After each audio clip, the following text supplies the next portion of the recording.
Hi guys! Kamusta? So, andito na naman ako for another product review. Kamusta ang lahat? Sana okay lang tayo and sana marami pa rin tayong mga project na ginagawa, especially sa pagtatattoo, diba? Kamusta? I hope na napanood nyo yung last vlog natin. Nakita ko ang daming mga nag-comment, yung mga usually na nag-aantay sa atin, plus yun yung mga nag-aabang ng mga tutorial natin.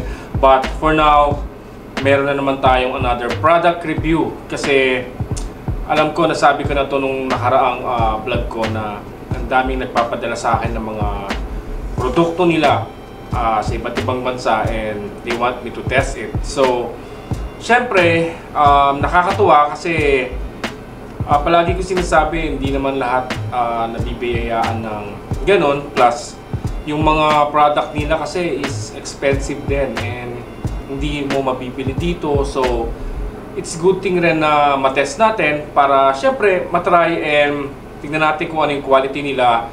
Plus, ma-share ko rin sa inyo, di ba? Yung nakaraan, alam ko, pinakita ko sa inyo kung ano yung quality ng Emalia product. But this time,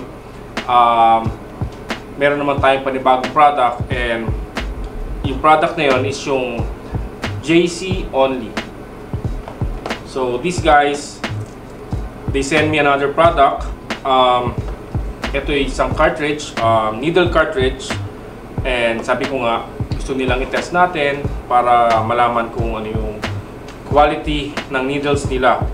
Siyempre gusto muna natin magpasalamat kay Tracy from JC Only kasi siya yung nag-message sa akin and nagsabing kung pwede daw ba kung padala ng product nila para matest. And ayun nga, para mapakita ko sa inyo. And actually, ano na to long overdue na to kasi parang 2 months ago, 3 months ago na nila pinadala sa akin to. Pero ngayon lang ako nakagawa ng review. Gawa ng kasi, syempre, busy tayo palagi, di ba? Palagi ko naman sinasabi sa inyo. So, hindi talaga ako makagawa ng video for the week or for the next 2 weeks. Ganun kasi ang hirap pagsabay ng vlogging tsaka tattooing. Anyway, sinend nila sa akin to and thankful nga tayo kasi pinagkatiwalaan nila tayo. So, tinest ko siya for ilang months and pakita ko sa inyo yung mga ibang shots ko kung ano yung ginamit ko sa kanila, kung saan project ko sila ginamit. And mamaya, pagbalik ko, sasabihin ko sa inyo kung ano yung recommendations, ano yung masasabi ko sa needles nila, at kung highly recommend ko pa sa inyo. So, yun nga guys, let's check lang yung mga mabilisang gawa and then balikan ko kayo maya-maya. Okay, let's see yung project.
So guys, sa product na to, siguro ang masasabi ko lang is natry ko siya sa mga Lineworks, especially dun sa mga kailangan mong linya na magaganda, kasi diba gumagawa ako ng mga pang mga girly na tattoos like yung mga pepper shading. So technically kailangan mo na magandang linya dyan. So base sa experience ko sa paggamit ko ng JC Only, ito nga pala yung model niya is Vitar. Base sa paggamit ko sa JC Only, sobrang sharp niya pagdating sa lining. So pag gagawa ako ng mga project, tapos ang kailangan ko is automatic Lineworks, hindi na ako nag-iisip ng ibang tatak or needle models. Ito na agad ang kinukuha ko. Kasi sa ilang buwan kong gamit nito, talagang masasabi kong maganda siya pang Lineworks. Tapos, syempre, chinek ko rin yung mga pro artists ng JC Only. Nakita ko doon yung mga talagang sponsored artists nila na ang mga gawaan is yung mga talagang mga mandalas, pepper shading and more of Lineworks, mga heavy Lineworks. So, syempre, ako, nung nag-search din ako, kailangan mo rin silang i-research. Tinignan ko rin kung saan nila ito ginagamit usually. So, okay rin siya sa pang-shading. Pero para sa akin nga, pag Lineworks ang trabaho, automatic. Ito na. Tapos, ang maganda sa kanya, syempre, 20 pieces na siya. Kasama pang sticker. Tapos, yung packaging niya, sobrang ganda rin. Malinis. Plus, ito yung needle. Ito yung cartridge nila. So, for me, kung ano yung masasabi ko lang is, highly recommend ko rin siyang needles. Actually, halos pare-parehas lang naman sila ng quality eh. Minsan nagkakatalo na lang sa price and yung availability. Minsan kasi, ang bilis maubos ng mga liners, yung iba naman, yung mga bag pins. So, yun ang mga nagiging problema usually pag order tayo ng needles eh. Pero, as of now, ang alam ko, marami silang mga needle sizes. So, hindi kayo mamumblema. Ang pinaka-the best lang nito, if you want to try this,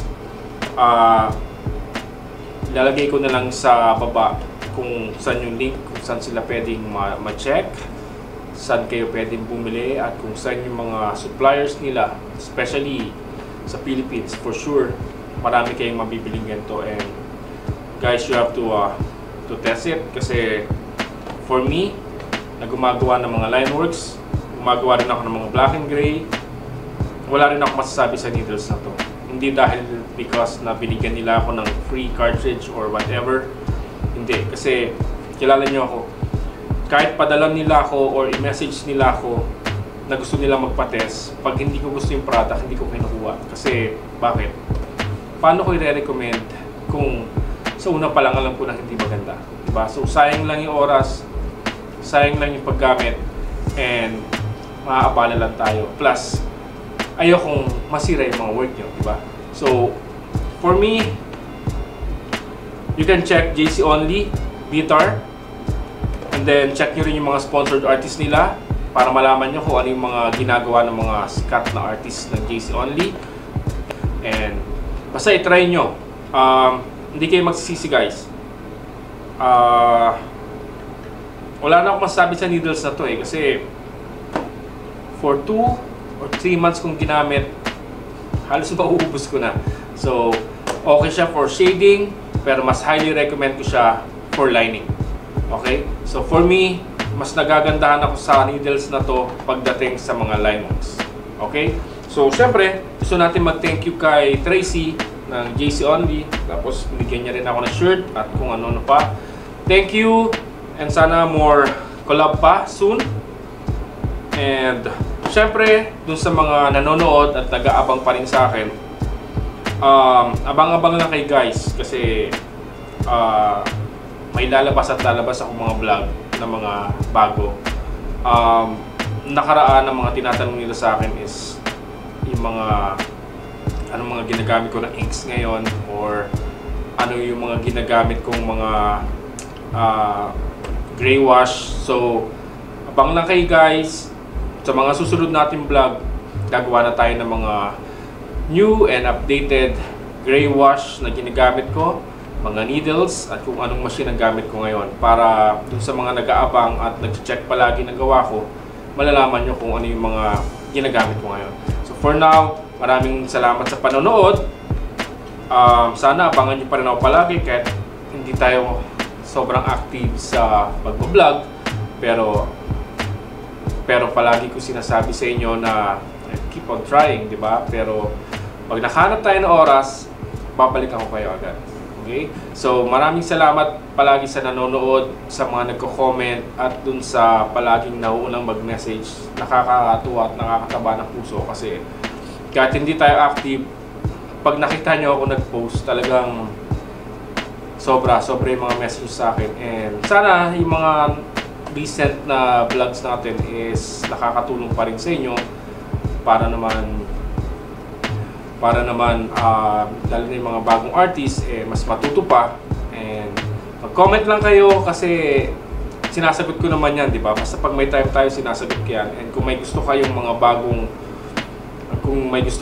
bagong content or matutunan, comment nyo lang sa baba. I-comment nyo lang sa baba, tapos gagawa tayo ng bagong vlog para dyan. Okay? So, thank you guys. Ingat kayo palagi, and I'll see you on my next vlog. Bye!